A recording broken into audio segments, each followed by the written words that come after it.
I'm out with friends, often the conversation comes up, is racing really an extreme sport? Well, just look at some of the drivers to validate that claim, because yes, Andy Lally, not only are you one of the most popular drivers in the paddock, but you really do live an extreme active lifestyle. I think you skateboard, I see Instagram all the time, you do all these other sports, you wrestle and all those things, jiu-jitsu, but mainly you're the pilot of the car behind us.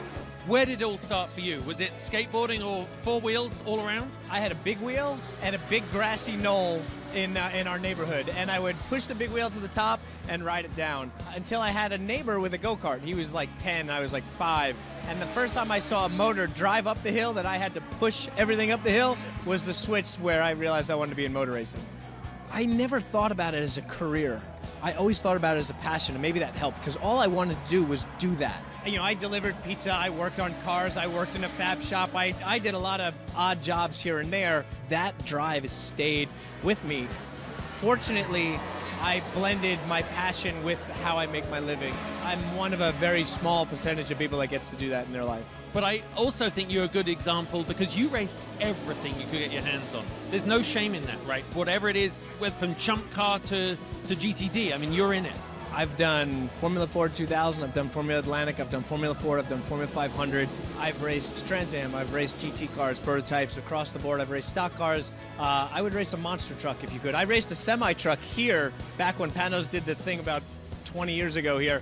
Anything that I could get my hands on to get experience in, I did. That helped me round out a lot of my driving style, so that when I get into something new, if I, like the first time I jumped into an NSX and nobody had driven it before, it definitely had a different feel to it than other cars had, and I was able to adapt to that maybe a little quicker than other guys that hadn't driven 80 other cars. You talk about the NSX, you got the 93 GTD Acura NSX behind us. It's one of the most beautiful modern road cars. I drove it the other day at Mazda Race Villa, going to say, what a car, the road car. I loved it. I loved it too. I mean, it's amazing. But this program, Michael Shank Racing, I mean, describe this weekend for you and what it means in this car. Anybody that is ever looking to start a team needs to look at this guy as an example. He's a little bit OCD, which isn't a knock. It just means that when you go to that race shop, you could eat off the floor.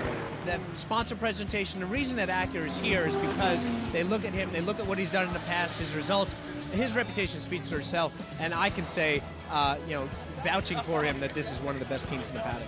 Well, perfect. You know, if you are looking at a career in racing, if you're looking at a career in anything, I think you are living proof, Andy Lally, that someone much wiser than me said, if you do something you love, you'll never work again, right? And I think that's it.